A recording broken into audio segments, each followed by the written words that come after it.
पाकिस्तान ने अवैध रूप से रहने वाले अफगानी नागरिकों को वापस भेजने की कोशिश शुरू कर दी है।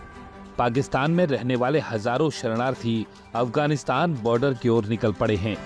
पाकिस्तान की ओर से अवैध रूप से रह रहे अफगान नागरिकों को देश छोड़कर जाने की समय सीमा खत्म हो गई, जिसके बाद पुलिस ने ऐसे लोगों के खिलाफ कार्रवाई करते हुए उन्हें हिरासत में ले लिया और दर्जनों अफगान नागरिकों को देश से बाहर भेज दिया। पाकिस्तान ने ये कार्रवाई नई प्रवासी विरोधी मुहिम के तहत की, जिसमें सभी विदेशियों को निशाना बनाया गया है।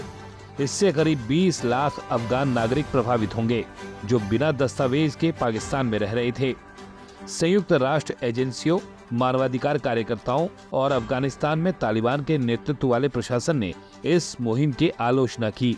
उधर काबुल के अधिकारियों ने निर्वासन आदेश को क्रूर और बर्बर बताते हुए इसकी निंदा की और चेतावनी दी कि इससे इस्लामाबाद के साथ उनके संबंधों में और गिरावट आएगी।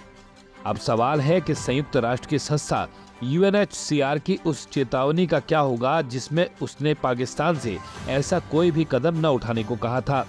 संस्था का मानना है कि पाकिस्तान इतनी बड़ी तादाद में गैर कानूनी रूप से उस देश में बसे अफगानियों को निकालता है तो एक भीषण मानवीय मुसीबत खड़ी हो सकती है। UNHCR ने पाकिस्तान से कहा है कि अवैध शरणार्थियों के प्रति ऐसा न किया जाए। संस्था का कहना है कि हो सकता है कि देश से निकाले जाने वाले शरणार्थियों का शोषण हो, वो गिरफ्तार कर लिए जाएं, या शायद उन्हें भेदभाव का भी सामना करना पड़ सकता है। वो क्या करेंगे, कहां जाएंगे, कहां कमाएंगे और क्या खाएंगे, इससे बहुत बड़ा मानवाधिकार संकट खड़ा होगा। UNHCR की रिपोर्ट के मुताबिक पाकिस्तान की ओर से अवैध शरणार्थियों को वापस भेजने के ऐलान के बाद करीब 60,000 अफगानी नागरिक पहले ही अफगानिस्तान लौट चुके हैं। पाकिस्तान ने अवैध प्रवासियों के देश छोड़कर जाने के लिए 31 अक्टूबर की समय सीमा तय की थी। साथ ही पाकिस्तान के गृह मंत्री ने भी अपने लोगों को चेतावनी दी थी कि अगर उन्होंने किसी अफगानी नागरिक की मदद की तो उन पर कड़ी कार्रवाई की जाएगी।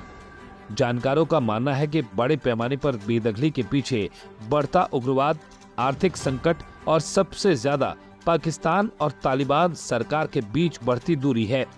पाकिस्तान अफगानिस्तान लंबे समय से पाकिस्तान के खैबर पख्तूनख्वा और बलूचिस्तान के पश्तून बहुल इलाकों पर अपना दावा करता रहा है।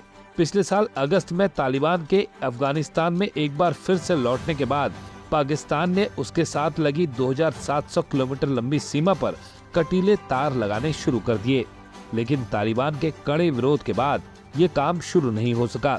साथ ही सीमा पर दोनों देशों के सुरक्षा बलों के बीच भी कई झड़पें हुई। इस वजह से भी पाकिस्तान अपने देश से अफगानिस्तान के नागरिकों को बाहर कर रहा है। पाकिस्तान सरकार ने कहा है कि हाल के महीनों में पाकिस्तान के सीमावर्ती इलाकों में बढ़ते हमलों की वजह से पाकिस्तान सरकार इन अफगानियों को खतरा मानने लगी है। उधर करीब 20 लाख अफगानिस्तान के नागरिकों के पाकिस्तान छोड़ने के बाद पाकिस्तान की सरकार को उम्मीद है कि वहां नागरिकों के लिए रोजगार के साधन बढ़ सकते हैं, क्योंकि पाकिस्तान में कुछ ही महीनों बाद चुनाव होने हैं और पाकिस्तान में रोजगार का मुद्दा बहुत बड़ा चुनावी मुद्दा है।